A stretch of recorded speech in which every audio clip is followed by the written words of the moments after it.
Welcome along to the Wise Men Say podcast.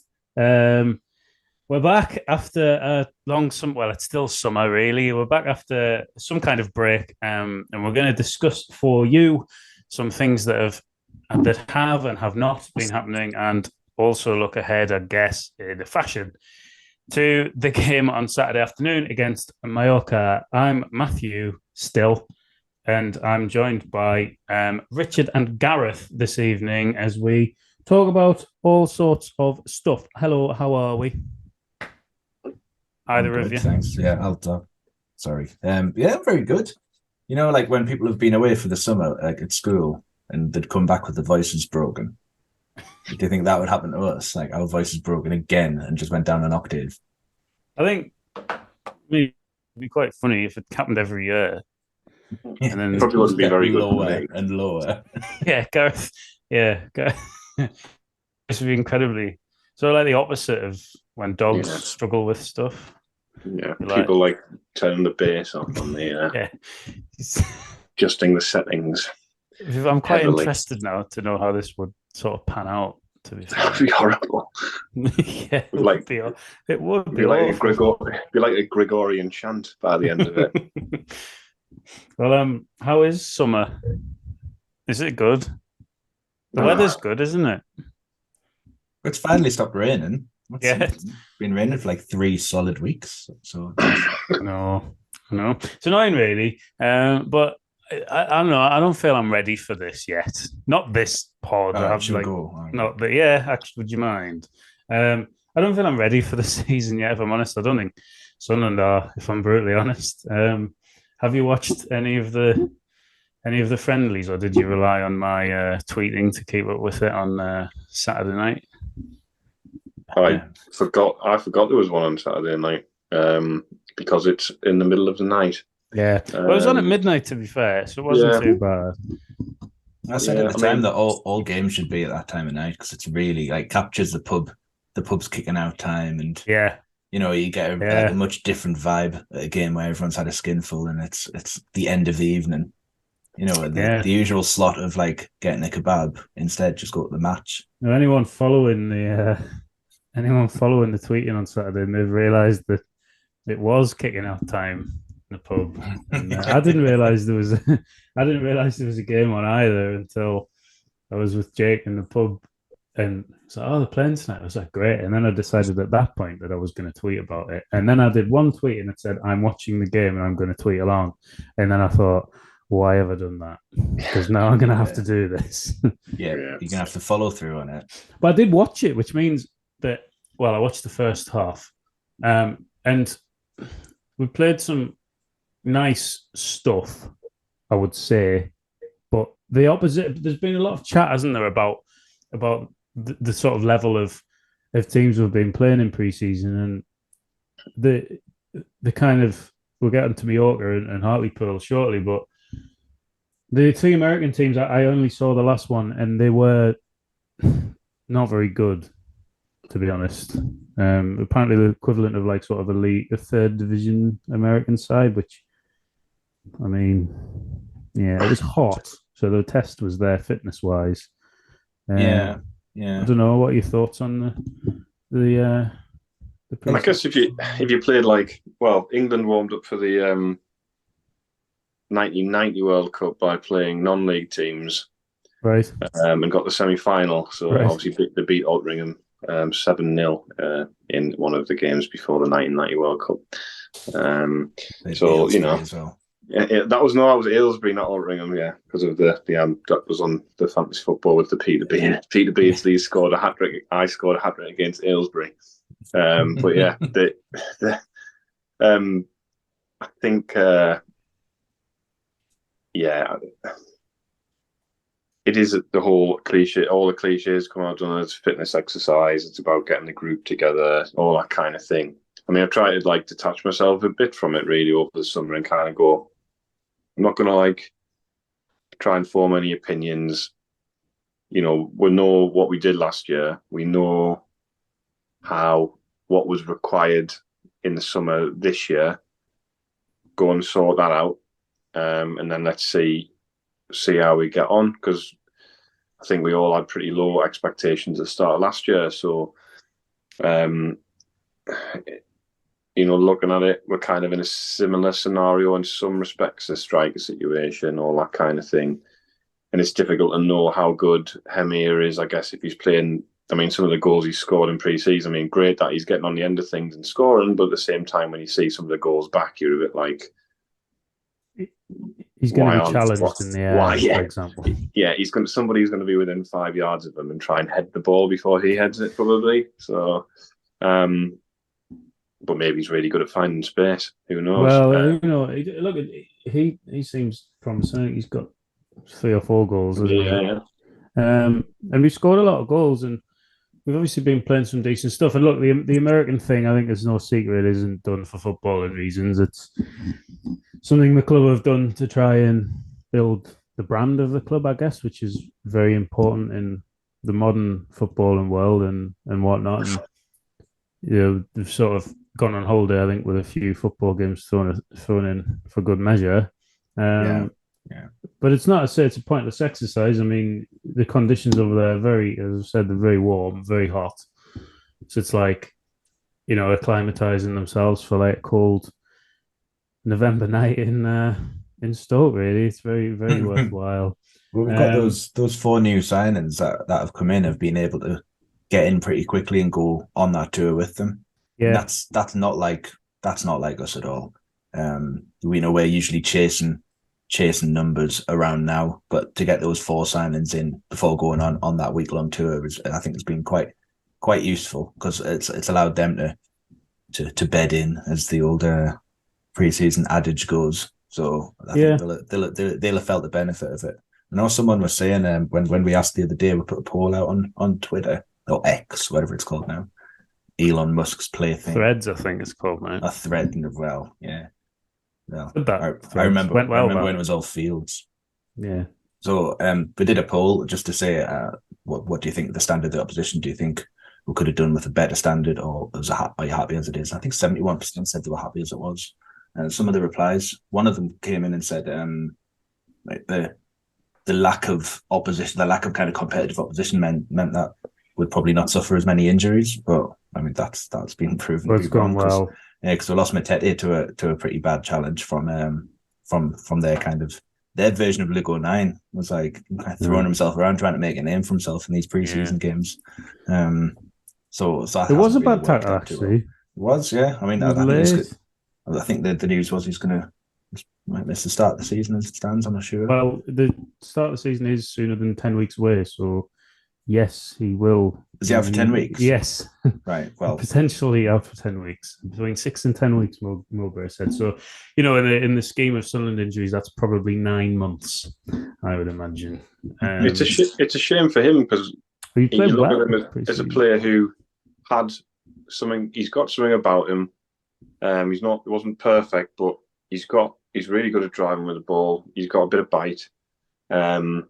Went away and got promoted again last season, and then he's coming back probably thinking, right, I've got an opportunity here to show off my improvement, my understanding of the game's improved, all that kind of thing. And then it's been sort of taken away from him, which is a shame. A shame, because I quite like him. I think he has got a bit about him, in my opinion. I think he could have. I think he could have. I think he'd add something as well. He's quite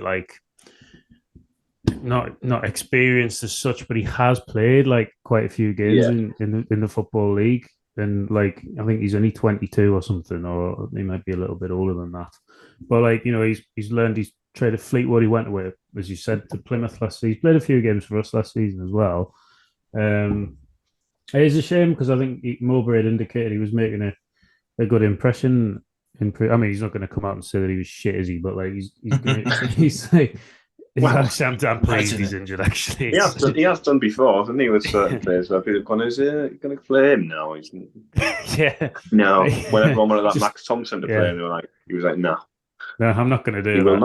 He will not be playing for Sunderland, even though he is one of these strikers that people have been talking about. Yeah. Well, yeah.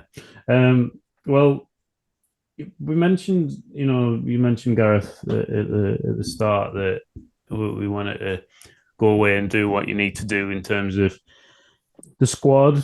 Do you think we're anywhere near doing that, or because I think that we've got quite a lot of work still to do, and that involves the players that still remain at the club and bringing people in. Definitely.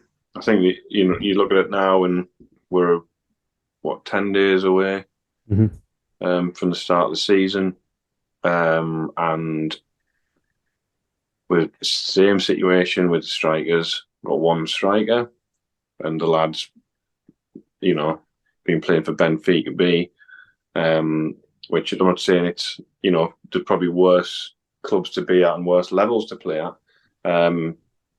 But it's going to be a big ask for him to be fit enough and strong enough to play. Obviously, we've got the Stewart situation, which just rumbles on and on and on, and it seems to be going the way of a lot of these type of things where it becomes, this guy's brilliant and, he's worth X amount and should be playing the Premier League, to now, because he's been injured a little bit and it looks as though he might be moved on for whatever reason, becomes, oh, well, he wasn't. It's like, oh, well, he wasn't actually really that good anyway, or he's obviously, he was obviously, or he's injury prone, or he's obviously, causing a problem by not signing the contract and all that. And, I think sometimes it's forgotten, these players, it's a, short career, all that. But, his goal scoring record in the last 2.5 years has been exceptional. So, and he looked a cut above in the Championship when he was fit. So he's going to be wanting that, what he believes he's worth. So, and that's where this sort of issue comes in. It's like, we need these players. We need a certain standard of player. We want to keep our best players, but at the same time, we've got to be able to facilitate it with the finances. And that seems to be a little bit of the issue at the moment. And that's why we tend to be getting a lot of these sort of, and it has worked, where we've got either good loans in the form of Ahmad, or we've got good, some good young players who we've managed to pick up and they've hit the ground running, thankfully. But obviously they come at a certain cost, compared to, say, maybe someone who you'd regard as a more established type player. No, I think with Stewart, there were a couple of things. I think it's a short career, as you mentioned, and the thing with him is he's 27, Richard. He's 27 years old, and before he came to Sunderland, he wasn't on. He's not on a lot of money now at Sunderland. He's not. He came from Ross County, and then before that, he was at Alloa, I believe. So he's not. So he will now be thinking, well, he's probably got 1 4-year deal in him, somewhere, wherever that may be, heavily linked with Southampton today, and also taking away the fact that we might sell him. He's not going to be fit until probably October. That's 10 games into the season. So regardless of whether we sell him or not, he needs replacing anyway. Yeah, it does. There's so many unknowns around him that I'm surprised that a club would be willing to take a chance on him now rather than wait until his contracts run out. I know there might be other clubs around and they might be willing to kind of take that risk, but an Achilles rupture, not just a tear, not just a partial tear, it's a full rupture. That's a serious injury with also kind of ramifications on the rest of the body. It can lead to hamstring injuries, ankle injuries, all kinds of things around the Achilles that could go wrong. And for someone who relies quite a lot on kind of raw pace, it'll be interesting to see what he's like and whether he would be able to run onto those balls over the top or kind of put himself about as much as he did. The amount of ground that he would cover in a game off the ball. Yeah.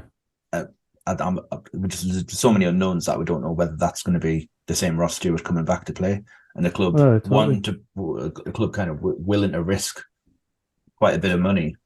I say quite a bit of money. It's probably chicken feed at some of the clubs coming down from the Premier League, but 5 million is quite a big chunk on a player that's going to be out of contract. That may not be the same player that kind of starred and shone for us, 6 months ago. No, it's an interesting one, isn't it? It's like obviously he had the thigh injury before that as well, which Mhm. kind of looked at as a freak, but now you're like, oh well, actually, that's two pretty hefty injuries in one season. I think he ended up playing what 10 games or something, 12 games. 11 on his team, wasn't it? Yeah, and he scored 9 goals, so 10 goals. So he's got a hell of a record, and sustain that over the season. He's getting 40 goals, so it's quite a it is a good record, and he's clearly very talented. But it does look as if the sort of the narrative has begun of, well, he's turned the contract down, so He's we'll lost a move bit of him on bargaining. then. He's lost a bit of bargaining power in my mind. Yeah. Well, he Right. has, and you think the best time for Sunderland to try and tie him down really would have been in February when he'd just been injured. On the treatment table. Yeah, sign that when he just while he was like, I still drowsy after. Yeah. 9 year way.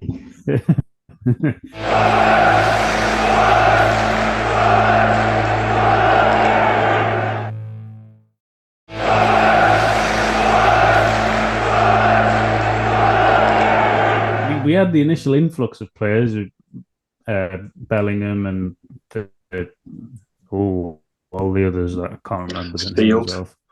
Nectaris, Sealed. is it? Yeah, and then Trantis Nectaris, is it? is Sounds like is there another one? sounds like a name for it, like physiological name, doesn't it? For like a muscle or something, which I quite like. It's a plus tick in the box for me. I've ruptured my nectar triantis. Yeah. Again. Ross Stewart has. Stewart, yeah. And the other fella, him here. So, there's a lot on. I think the thing where it kind of comes, did all this kind of talk about. So the talk was,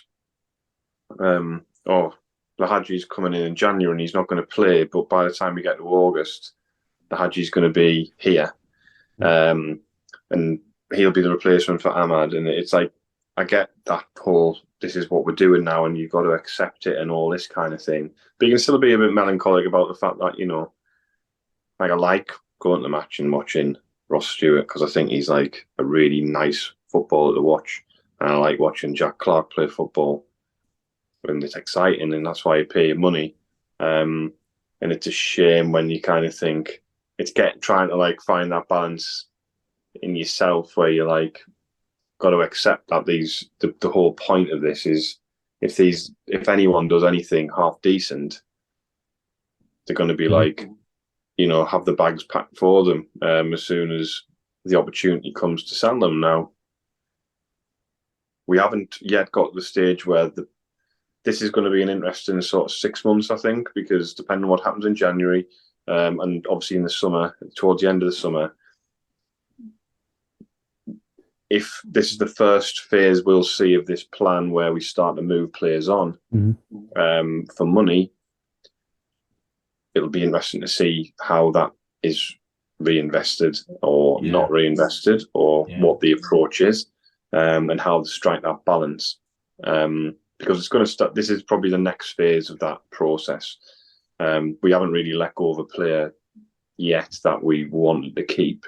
The players that we've let go have very much been ones that the club have decided to let go that weren't part of. And it you're right. It's very interesting now to see how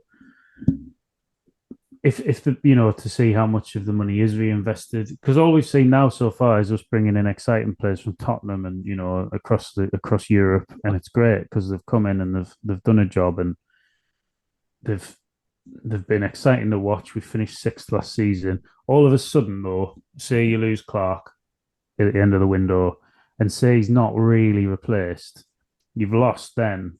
And this isn't me being all like, they're going to sell everybody and it's shit before you start and whatever. If you lose him, you've lost Ahmad in the summer. We knew we were always going to lose Ahmad. That's not anybody's fault. The problem is, a player as good as Ahmad was last season, even he took, because of the age he is and because of the experience he doesn't have or didn't have. He took until December really to really start and like get into his stride and to get used to the division and to show how good he actually was. That's the problem you're going to have now if Clark goes and you go, oh, well, it's fine because we brought so and so in from Crystal Palace and he's great and he's really talented. Yeah, but the season starts sort of now. So we need, if we're going to sell these players, then we need to have like for like replacements. And you mentioned Lehaji. I don't think he's that yet. From what I've seen of him, which is admittedly very little, but I think we've seen quite little of him because he's not ready. I also think when he in the games he played last year, it was quite notable how he very rarely touched the ball. And that's quite interesting because you think, well, if you're a forward who, like, maybe someone would sometimes would say, well, maybe he came on situations where he was just brought on to stretch and run behind, maybe. But when we got into attacking areas with the ball, he didn't seem to have many touches of the ball in the games that he played, even in the games where he was on for like 20, 25 minutes. So that was I thought that was quite interesting when you think about how many times Robertson, Ahmad, and Clark will touch the ball in the game. Yeah. It was interesting, but I'm not like writing him off or anything. No, it's going to be, he must have a bit of talent about him, and it's what we have seen on the positive side is players with talent, Sunderland generally in the last 18 months, when given the opportunity, have grabbed it. I would say probably like 8 out of 10 times. So you got to hope that that's the same with this. I mean, I'm excited to see this Hemi. I think. They were kind of saying the defender wasn't great for the goals he scored in that, but how many times we've seen forwards come in similar situations and not score at all against crap defending? No, you're right. No, I'm excited. But it's just a big ask. It's a big I'm ask. excited to see. I'm excited to see. I'd come back like. Can't wait to watch him in the Europa League. I know, yeah, exciting. I'm excited to see Lehaji. To be fair, like I think a lot of him last season was. I know Mowbray had mentioned when, like, at the back end of last season that he can't speak English and he knows his name. So I think a lot of that was Mowbray just going and just throwing him on because I think it must have been quite difficult to sort of manage him initially in terms of getting him, introduced to the squad and the style of play and stuff. So it'd be interesting to see now he's kind of, you'd hope he's settled. He's been here since January. You hope he's a bit more settled. I know he was linked with that move to Saudi. Was it Saudi? It seems to have gone very, very quiet now, but so he's very exciting. But it's like he's probably not going to be one to go in and like a Jack Clark play 46 games next season. If you look at the younger loan, sorry, Richard, go on. No, I was just about to say that the piece that we ran when he signed with the French football expert said there might have been a little bit of Monsieur Adoptif. Yeah. Bonjour, je m'appelle. What's my name? Well, the guy who'd watched him a bit had said that there was maybe an attitude problem, and that he could have gone further at Lille had he kind of applied himself a little better. Okay. And it's one of those kind of players that he go as far as he wants to go, but if there's application issues, that might not be that pleasing news for Tony Mowbray, who kind of likes players who give 100%. Even if they're not the real deal, if they're not the finished article, he'll kind of mould them. But as long as the application's there, he's got something to work with. Yeah. Obviously, I know wingers can be streaky by their nature, but I think having watched him a little bit on highlights videos and stuff and various odds and sods, I think he could definitely slot into that role that's been vacated by Ahmad. Is this going to be your thing? It's my thing. Yeah, I said he's going to be the one to watch this season. The slight concern in the back of my mind is that he hasn't featured at all that much. But that said, the competition for that area of the pitch was pretty strong. If we could play like kind of 10 players across the attacking, kind of did at the end of the season. Well, yeah, it's out of necessity. So now with Ahmad gone, hopefully it might free up the opportunity to get a bit more game time for him, and Well, so can finally see what he can do for us. Well, yeah. If you look at last season as well, I mean, a lot of probably the most successful loans that we had, we didn't take up the option on Mishu. No, I wouldn't have done that either. But you've got to say those 4 that signed on deadline day, whenever it was, and they were unveiled against Rotherham or whatever that night. You'd say Mishu and Ahmad were the 2 who made the most impact. Bennett obviously had the injury with the shoulder, but I'm still think he's quite a way off, to be honest, Bennett. No, I agree with that. Was the other one Bar? And Bar, who I know he's like, sometimes he does some really good stuff. Other times you're like, he's very naive. So, you would probably remove the 2 best players from that sort of cohort that we took in. Obviously, we've replaced Mishu with Bellingham, haven't we, really? Yeah. But yeah, I mean, obviously Evans still out. He's going to be out till October. So we've got to sort of work out what we're doing in the middle. Riggs coming being heavily involved, but it seems like a big ask to ask literally a schoolboy to like play championship football week in, week out. I think they'll be quite involved, though. I do think they do seem to have kind of not expectations, but I do think they seem to have quite big plans for him. This is where he's gone out on loan to like Northampton or something. Yeah, that could be good for him. That could be really good for him.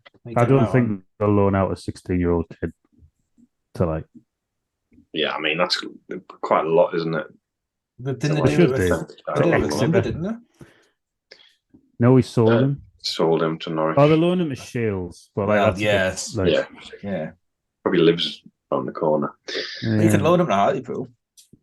Yeah, you could, but then he could. Yeah.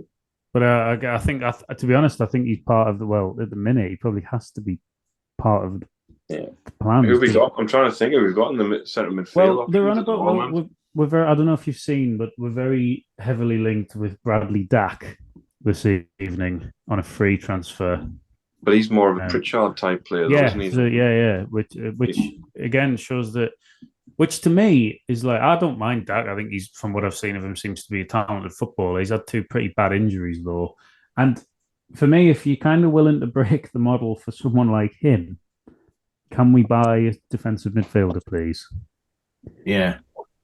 I'm not sure how far Evans is off. How far? Well, October. Gareth said somebody wasn't listening. Yeah, sorry. That's a long time. We will absolutely be picking this up in the morning. Quick word for you. But yeah, we do need that. I don't know. Maybe it's old-fashioned because the club can say, "Well, we got the 6th," without having that experienced head in midfield. Maybe we wouldn't have lost to Luton. But like at the same time, though, like Evans was like really, really important last season, and I think he's the captain. I know he's the captain, but I just think to not have an experienced centre midfielder, it is naive. Like it is. You can say that you can be as talented as you want, but your central midfielder can drag you through. Like he gets the most out of those players in the middle of the park. Well, they don't have to do a lot.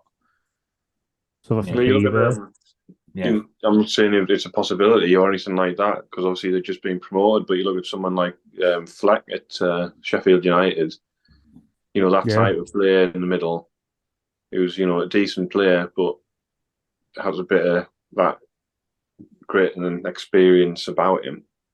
Someone in that mould, you kind of look like you say, Brit, like to kind of read the Dak thing and thinking.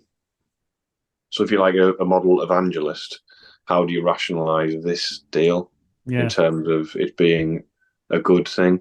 Do you think it's one that Mowbray's gone? I want him.